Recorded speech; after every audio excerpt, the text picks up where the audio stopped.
Hey, what is up guys? I'm KBHD here, and these are my first impressions of the Apple Watch. Now, a lot of people got to go to the actual Apple event and get some hands-on time footage. I wasn't cool enough to get some hands-on time with the watch, so I'll link some right below that like button, and I'll also be showing some in this video. Now, people keep asking me about this watch because, it's really exciting. It's a new Apple entry into a new product category, wearable stuff, which is really interesting.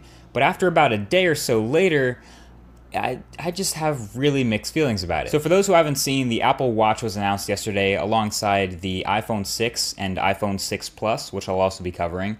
And the watch itself, it's square, it's made of metal, it's a little bit thick, it's not too flashy, it doesn't really stick out when you look at it at first, but it has some very interesting software features. But for the hardware, it's actually 3 different versions of the watch. It's the Apple Watch, the Apple Watch Sport, and the Apple Watch Edition or something. The standard Apple Watch is a stainless steel body, has a pretty standard set of bands, and a sapphire crystal display. The Apple Watch Sport has a lighter weight aluminum body, since you're going to be running around with it a lot, and these colorful rubber bands. And the Edition is coated with 18 karat gold on the body and some fancier bands, so that's the clear fashion statement one. And all this hardware is actually really personalizable, which is awesome. So Apple seems to be realizing one size does not fit all here, especially with the new iPhones. And then with this watch, there's actually a small size and a large size of the watch for every variation. So the small size has a 1.5-inch display, and the large size has a 1.65-inch display. For reference, the Moto 360 I'm wearing has a 1.56-inch circular display, so right about in the middle. So, people with larger wrists tend to gravitate towards the larger watch, and people with smaller wrists, probably a lot of women, will want to gravitate towards the smaller one naturally. It makes perfect sense. And the bands, oh, the glorious bands. I'm actually really happy about the bands. So they have a bunch of different material options. They have leather, metal, rubber, and they have different clasps and buckle designs depending on how simple or elegant you want it to look. There's a sport band that's sweat-proof and colorful.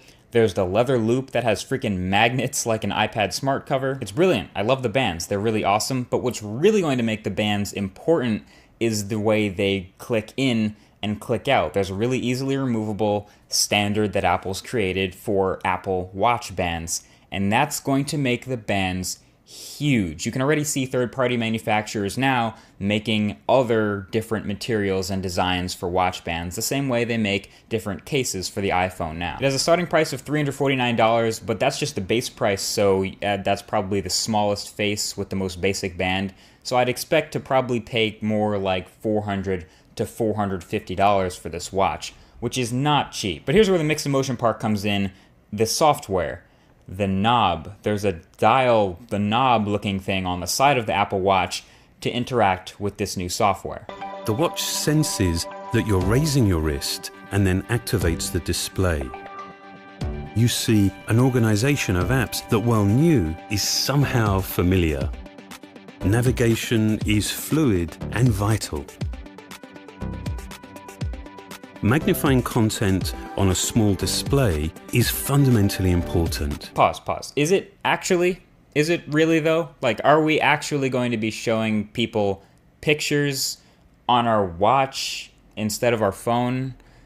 I don't know. So it's called the Digital Crown, and it's this knob or wheel and button on the side of the Apple Watch that lets you move around inside watch apps. You can zoom and pan and scroll. And they make a huge deal out of this knob, even though it's still a touchscreen watch. But it kind of reminds me of that BlackBerry, what was it, the BlackBerry Pearl, which had a knob on the side to do everything, but that's because it needed it, because it wasn't a touchscreen phone. I am really concerned, though, with this whole knob thing on the watch. First of all, it takes your interaction with the watch from this to this, or if you're lefty, one of these. And, if it's a knob, is it going to move around when I accidentally bump it? Might it start switching through and scrolling through things? If I cross my arms the wrong way, is it going to scroll and select something? I don't really know. It's hard to tell because I haven't actually played with it yet. The idea of it, and the reason why there's a knob there, is so you can interact with the watch without putting your finger over the display, which covers a lot of the stuff, and Apple doesn't want you to have to cover the display while you're using it. Even with the knob there, I think a lot of people who get this watch are going to be using it as a touchscreen watch anyway.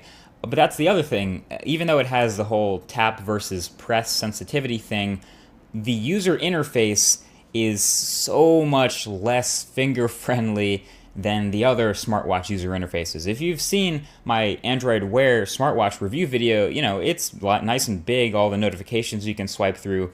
Very, very simple stuff, even though your finger covers the screen.